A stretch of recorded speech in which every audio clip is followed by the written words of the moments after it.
dear souls, I'm Mukta and you're watching The Sibyl Revealing Secrets.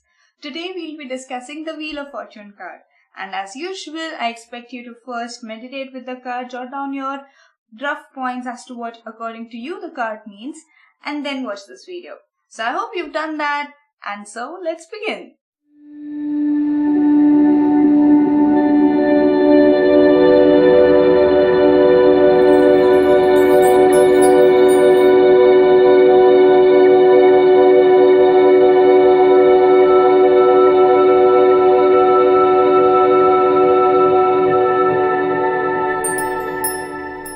The Wheel of Fortune is the card of change. Generally positive change, but can mean negative as well given the situation.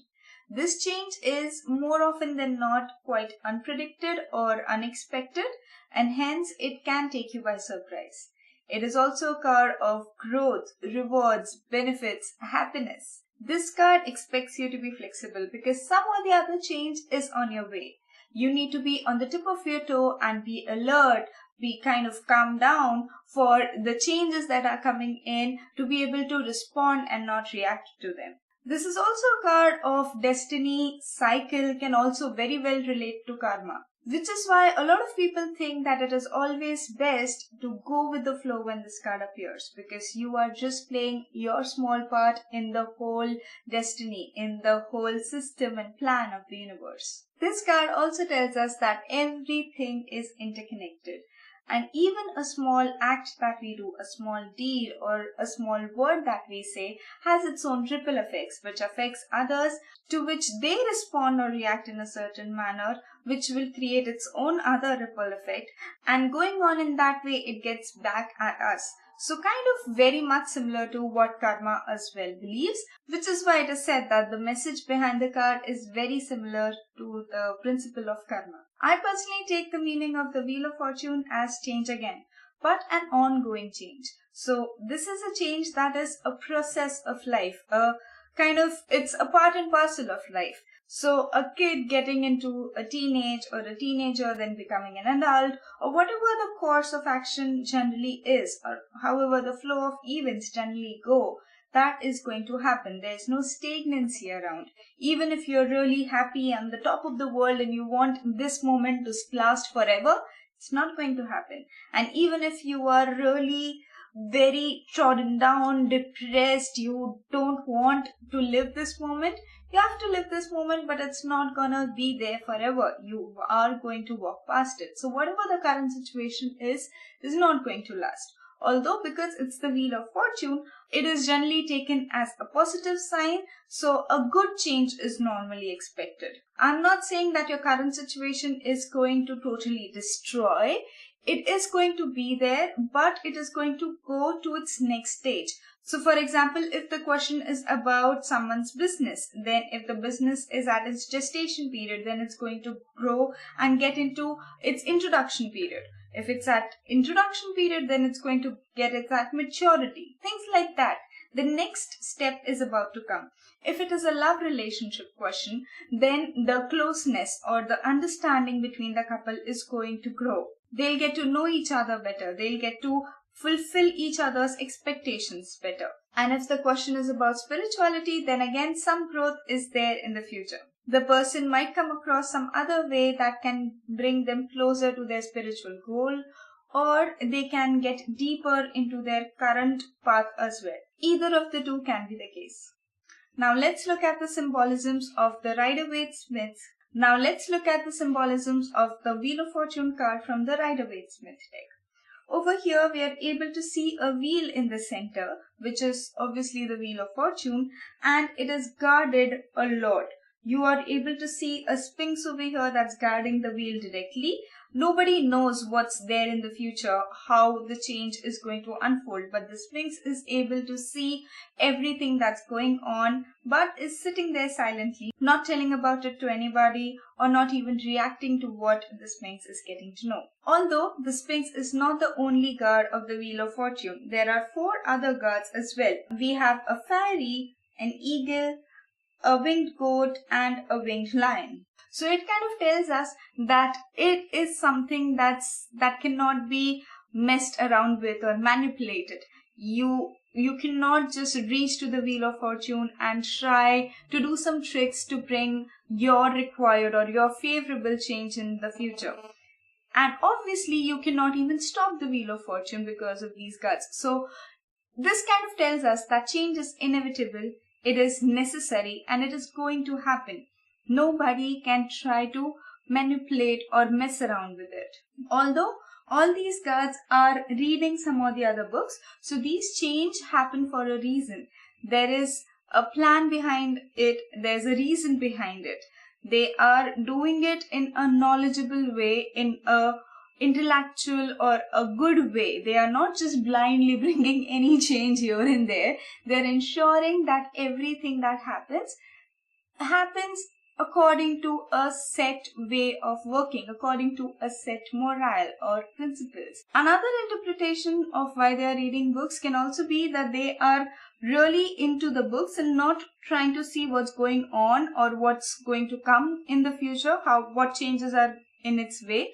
So that is why they're not allowed to look into the wheel, and hence they need to be occupied with something else. The idea that the wheel is constantly turning, bringing those changes to the world, manifesting things into the world, also comes from the fact that we are able to see a snake over here and Egyptian god Anubis over here. The snake is coming from the subconscious to the conscious, and hence it's kind of manifesting itself. That's how it's believed to be represented.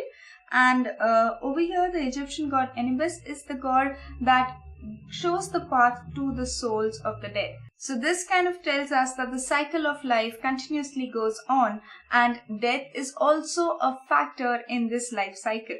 So it's like you are born, you grow up, you reach maturity, you die, then the soul is guided, and again you're born. So this kind of supports the reincarnation theory.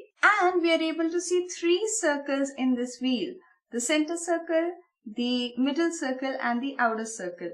In the outer circle, if we look closely, we are having 1 English alphabet and 1 Hebrew alphabet. And if we are looking only at the English alphabets, then we are able to see T-A-R-O, and we can again consider T, so that is tarot, and we can also call it T-A-R-O, so tarot. And it is believed that the scroll in the hand of the high priestess is Torah, so that's what comes over here as well, T-O-R-A. So yeah, this kind of tells us that this wheel is something that encompasses everything and ensures that everything stays in motion, stays in the progress, in the growth.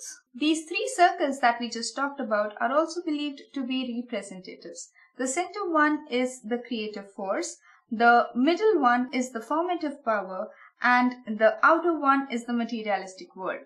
So you kind of have the force to create something, then you have the power to kind of manifest it, to give it a form, and then it enters into the materialistic world or the physical world. But there's another interpretation as well of these 3 circles, which is that these kind of focus that when things are moving, if you are on your edge, you will be at most affected by those changes. But if you are centered, if you're calm and centered, then the change will not affect you that very much, or would not harm you or shaken you up that very much. The card also gives you an advice to be centered and to be calm in almost every situation and deal with it with that kind of maturity. We are also able to see some symbols in the middle circle. These 4 symbols are believed to be representatives of the 4 elements. The symbol at the top is of Mercury, the element Mercury, but when we relate it with the Mercury planet, it is associated with air, and hence it is believed to be symbolical of air element. The symbol at the right is of salt, and salt is very much related to earth, and hence it is believed to be a symbol of earth element. Over here, this obviously is a symbol of water. We are able to see the waves. And over here, the symbol at the left is the symbol of sulfur, which is believed to be associated with volcanoes, and hence it is related to fire element. So these 4 are the 4 elements, and hence we are able to see that the Wheel of Fortune encompasses everything. That's it from the Rider-Waite-Smith deck. Now let's look at the symbolisms of the Wheel of Fortune card from the Shadowscapes deck. There are some interpretations that will stay common from the Rider-Waite-Smith deck and the Shadowscapes deck. For example, we over here as well have 3 circles. So the inner circle, the middle circle and the outer circle. We are also able to see that over here again we have the wheel, so it constantly changes and it brings changes is obviously there. Over here we are able to see a design in the outer circle which gives a kind of weaved look, which is symbolical of the message that everything in the world is interconnected. Any single change in one particular area will affect some or the other change in a lot of other areas. In order to suggest that the wheel takes everything into consideration and moves accordingly, we are able to see the sun in the center and the moon on the top of the wheel. We are also able to see in the background that everything over here looks kind of shattered, whereas after the wheel is there, we are able to see roses and everything so very beautiful over here. So this kind of tells us that the wheel is the element that brings that change. We had some guards and guardians around the wheel in the Rider-Waite-Smith deck, whereas over here we are able to see some small fairies around the wheel doing their little magic and making things happen. They can also be the guards of the wheel because obviously they have magical powers, but this kind of gives a sweeter or a cuter look to it. Some people believe that this card also signifies the changing of seasons because over here the middle wheel is able to give us a kind of a feeling of a snowflake, and we are able to see these roses in the bottom and these flowers blooming and all. So this is kind of considered to be a representative of winter, the snowflake, and these flowers coming into blossom are considered to be representative of spring season, and hence changing of seasons kind of denotes that change is something that's always constant and it's going to happen forever. The blooming flowers also talk about attaining someone's maturity, growing to the fullest extent. That's it from the Shadowscapes deck. Now let's discuss what if the card comes reversed. The reversed Wheel of Fortune card kind of many a times tells that things are going to stay stagnant for quite some time, and hence the client needs to have a lot of patience. Depending on the situation, it can also mean that things are not going to move on their own. You cannot expect the ball to roll the way it normally does, and hence you need to make things happen by putting in a lot of efforts. But do not take a lot of risks because the luck is not necessarily favoring you, and hence you kind of need to be careful with what you do. So I hope that these different interpretations were of help to you in coming up with your own interpretation of the Wheel of Fortune card. If they were, then please do not forget to hit that like button because that will let me know that I am doing a good job. Also, it will help you a lot if you try to relate the meaning of the card with the happenings around you or your life experiences, and it will help all of us a lot if you write those experiences or those associations down in the comments below. Also, it will be of great help if you write your interpretation of the card in the comments below so that a lot of people are able to look upon it and decide accordingly what should their interpretation be. Share this video with anybody who would like to know the different meanings of the Wheel of Fortune card. And if you are interested in getting to know about different interpretation or symbolizations of different cards of the tarot deck, then subscribe to this channel because I come up with different interpretations of one card every weekend. So I'll see you next weekend. Till then, bye bye, take care and stay curious.